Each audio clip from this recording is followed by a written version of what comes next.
way back, this is going back a little bit longer, but one time my brother says, town talk, come to town, and I'd help him deliver groceries.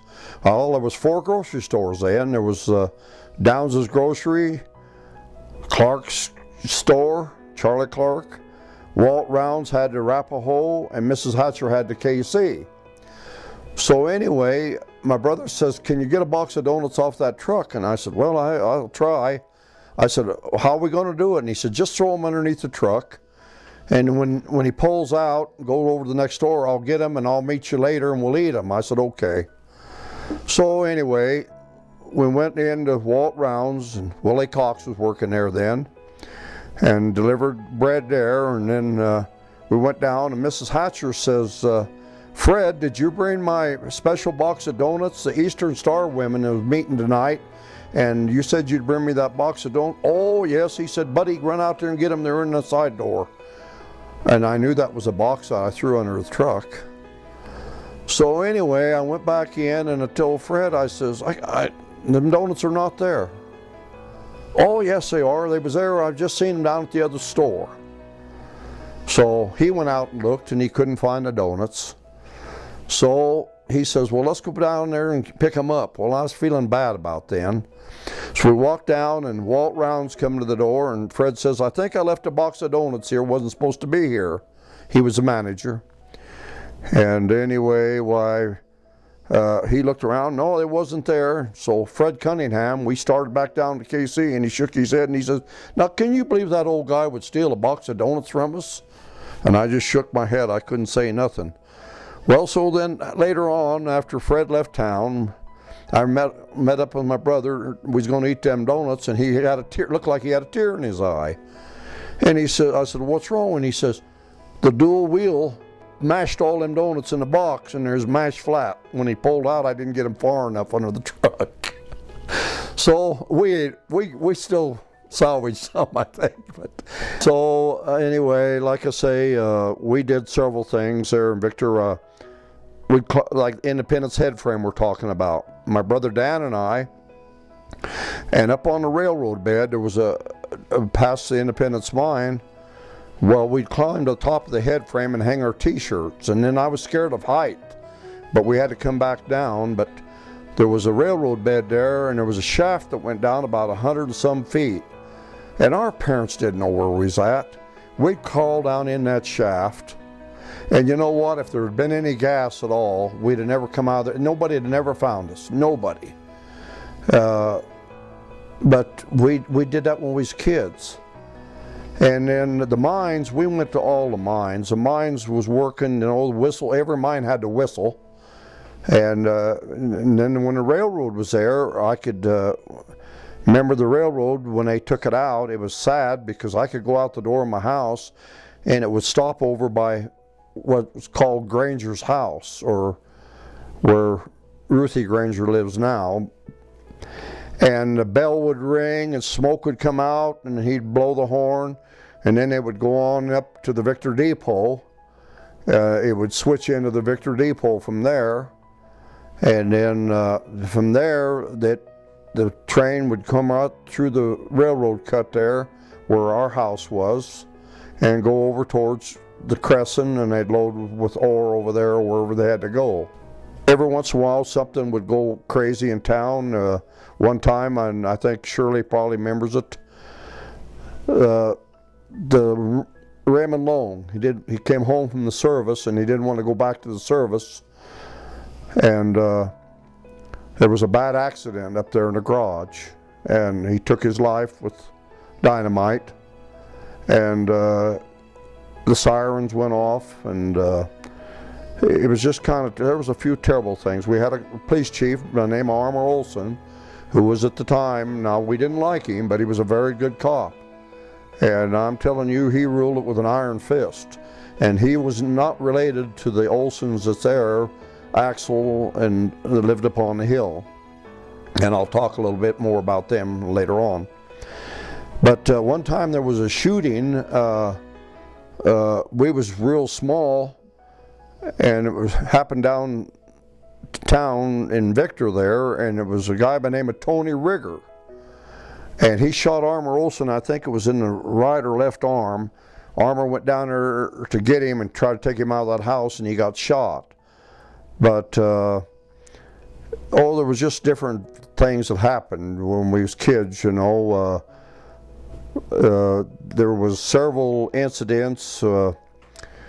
Mrs. Larson lived below there. Her name was, her boy's name was Burger Larson and Olaf Larson. And there was one other Larson. He was a minister, I think, later on.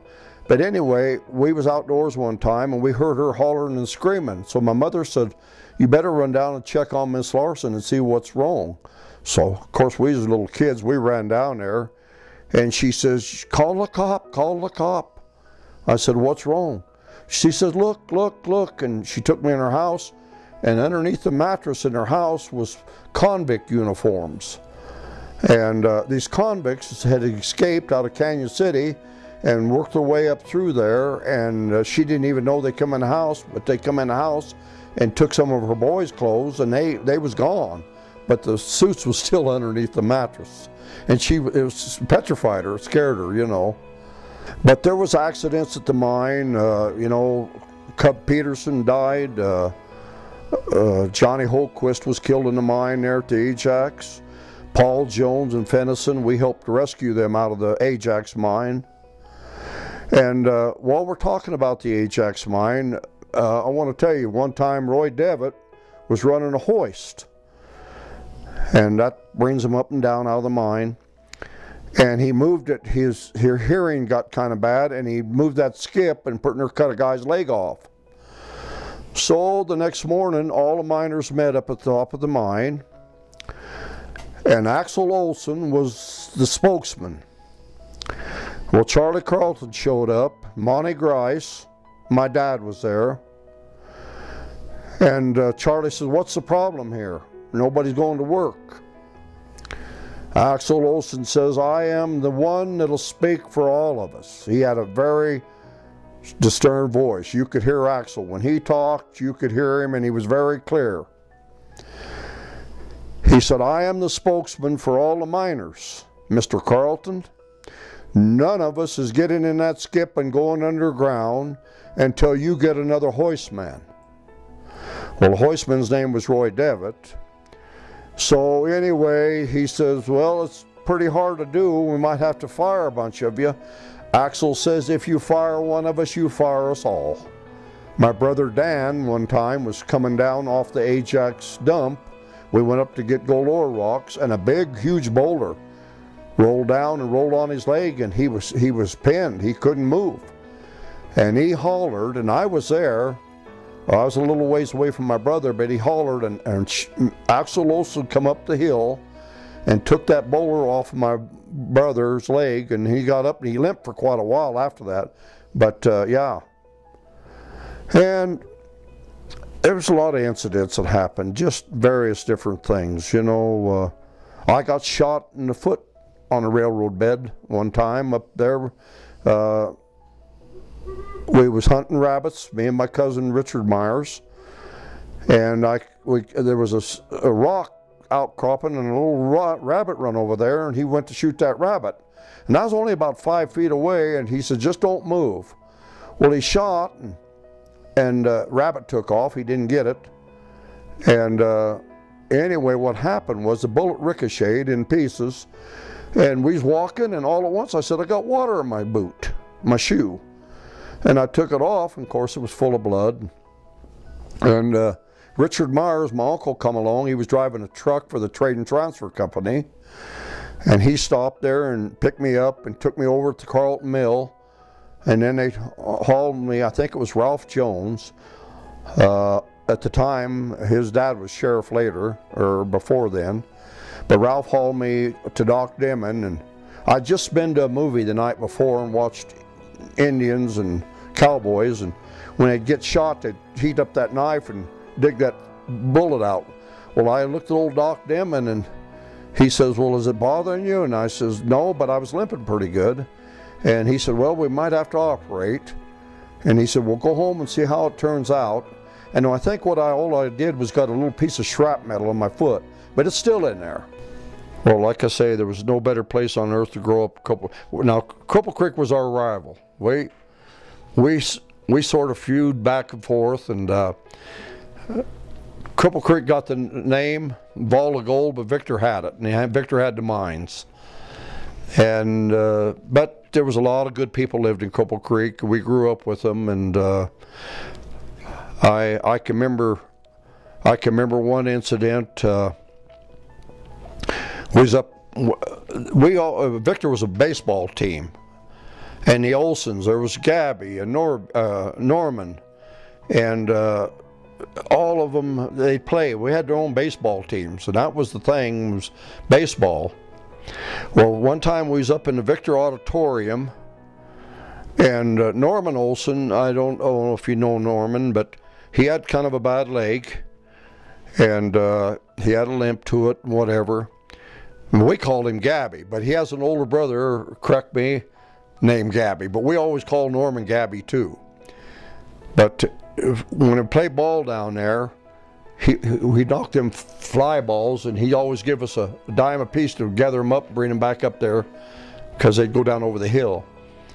And that was every once or twice a week, and he dragged that baseball field, the Gold Bowl. Well, we was up in the Victor gym one time, and this kid by the name of Vernon Evans, Buddy Evans, and he kind of had everything he wanted when he was a young kid, and was kind of spoiled. But he hauled off and kicked Norman on that bad leg we have no reason why, we don't know. But I got kind of a memory like an elephant. And Norby Larson was there, and this is why we really like the Larsons too. Norby was there, and he says, "You don't do that." But he says, "Well, you want to fight then?" And we said, "Yeah." So they started down them steps there on the auditorium building on the right, and Buddy hit Norby from behind, which was a fatal mistake. Because if we hadn't pulled Norby off of him, Norby would have probably, Buddy had been in the hospital a long time, but Norby worked him over bad. Yeah, but that's just some of them things. They talk about bullies in school. We had to sort of fight our way all the way through school. We didn't fight, well, we did fight, but you didn't take a name calling. And if somebody called your name,